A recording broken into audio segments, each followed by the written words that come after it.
Europe lies beneath the Nazi flag, France defeated, Britain isolated, the Soviet Union uneasy. But Hitler's ambitions know no limits. He looks east toward the vast lands of Russia. Oil, grain, and endless space for his empire.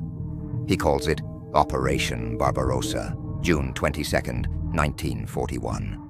At dawn, 3 million German soldiers cross the Soviet border.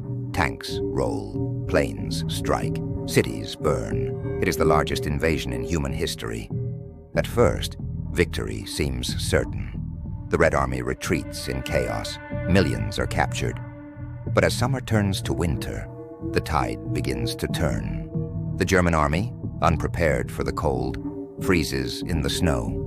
Engines fail, supplies vanish, and the Soviets fight back with relentless fury. In December, Hitler's advance on Moscow stops. For the first time, the Blitzkrieg has broken. But the war is no longer Europe's alone. December 7th, 1941. Across the Pacific, Japanese aircraft strike Pearl Harbor. America, once watching from afar, is pulled into the fire.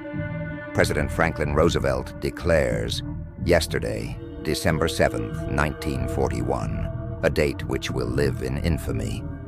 The United States of America was suddenly and deliberately attacked.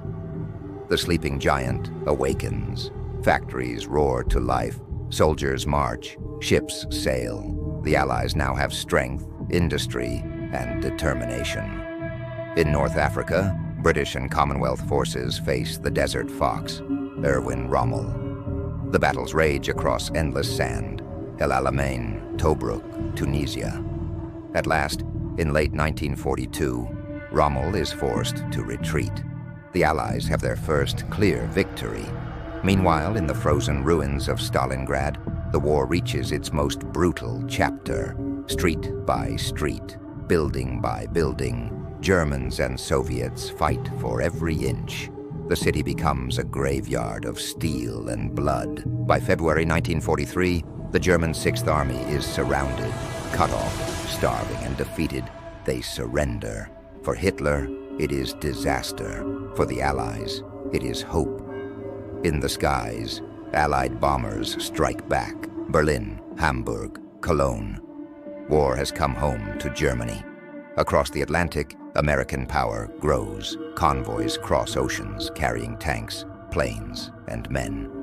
The tide of war is shifting, but victory is still far away. Europe is burning, the Pacific is boiling, and millions continue to fight, starve, and die, waiting for freedom. The year 1943 ends with the world changed once again. The Axis no longer seems invincible. From the deserts of Africa to the snows of Russia, their enemies rise. The tide has turned, but the cost has only begun.